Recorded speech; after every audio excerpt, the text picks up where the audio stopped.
నమస్తే, సత్యం ధర్మ న్యూస్ కి స్వాగతం. నా పేరు శ్రీకాకుళం జిల్లా పలాసలో ఓ రైతుకు చెందిన విలువైన భూమి ఇక కబ్జాకు గురైంది.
మేము మెలియాపుట్టి మండలం చీపురుపల్లి నిర్వసిత గ్రామం సంబంధించిన వ్యక్తులు సార్.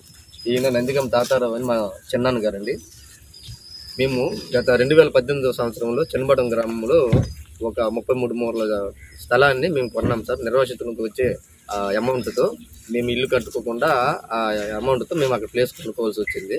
ఇప్పుడు ఇల్లు కట్టడానికి కోసమని మేము వెళ్తే అక్కడ మా ప్లేసు వేరే వ్యక్తులు వచ్చేసి అక్కడ పునాది తిప్పడం ఇవన్నీ జరుగుతున్నాయి. అదే రోజు మేము మార్నింగ్ వెళ్ళిన తర్వాత ఇది మా ప్లేసు, మీరు ఇక్కడ రావడానికి కాదు అని వాళ్ళు మాకు భయపడితే వచ్చాం. వచ్చిన తర్వాత మా పెద్ద మనుషులు అందరూ తీసుకుని వెళ్ళిన తర్వాత అదే విషయం మళ్ళీ వాళ్ళు రిపీట్కి చెప్పారు.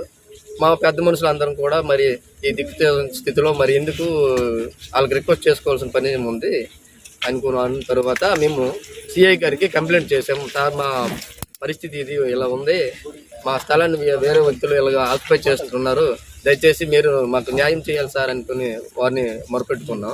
తర్వాత అలాగే ఎంఆర్ఓ గారికి కూడా మేము కంప్లైంట్ చేసాం సార్.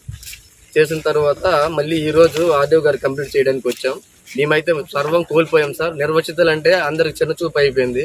మేము సర్వం మొత్తం కోల్పోయాం సార్. మాకు ఇచ్చిన 10 లక్షలతో మేము జీవనోపాధి కూడా లేకుండా పరిస్థితి అయిపోయింది. నిర్వచితులు అంటే అసలు గవర్నమెంట్ దృష్టిలో ఇంకో దృష్టిలో చూస్తున్నారు అంతే. మాకు ప్లేస్ లేక మేము అట్లా కుతలంతో ఉన్నాం పరిస్థితి. ఈయన పరిస్థితి ఇంకా దారుణంగా ఉంది. గత వారం రోజుల నుంచి నిద్ర లేదు, తిండి లేదు. ఇదిగో మా అందరం కూడా ఇతని కోసం ఎన్నో బాధలు పడుతూ అక్కడికి వచ్చాము. ఈ మొర మీరే ప్రజా వాయిస్ కాబట్టి మీ దృష్టిలో ఇది పెడుతున్నాం. మీరైనా ఈ విషయాన్ని అధికార దృష్టికి తీసుకెళ్ళి మాకు న్యాయం చేయండి సార్. ఈరోజు కలెక్టర్ గారికి కూడా మేము కంప్లైంట్ చేస్తాం ఇప్పుడు వెళ్ళి, అలాగే ఎస్పీ గారికి కూడా కంప్లైంట్ చేస్తాం సార్. ఈ విషయం మీరు క్షుణ్ణంగా పరిశీలించి మా అన్ని డాక్యుమెంట్లు ఉన్నాయి సార్. మేము ఎవరి దగ్గర కొన్నామో ఆయన వ్యక్తి కూడా మా డాక్యుమెంట్ పాత కూడా తీసుకొని వచ్చారు. వీళ్ళ ప్లేస్ వీళ్ళు అంటున్నారు. అది మాకు సంబంధం లేదు, మీకు ఇచ్చాం, మేము ఎలాగా మాకు అని మీరు ఏం చేస్తారో చేయండి అని వాళ్ళు అంటున్నారు. మాకు ఎవరు న్యాయం చేస్తారు? అసలు ఇలాగ సామాన్య ప్రజలు ఎలాగా మొరపెట్టుకోవడమేనా? వీళ్ళ పరిస్థితి ఇంతేనా? దీనికి ఎవరైనా న్యాయం చేయలేరా? అసలు ఈ సామాన్య ప్రజల గతి ఇంతేనా? మీరైనా సరే ప్రజా నాడి మీకు తెలుసు కాబట్టి మీరే ఈ విషయాన్ని వైరల్ చేసి మాకు దీనిపైన ఎలాగైనా దర్యాప్తు చేయించి న్యాయం చేయాలని కోరుకుంటున్నాం సార్.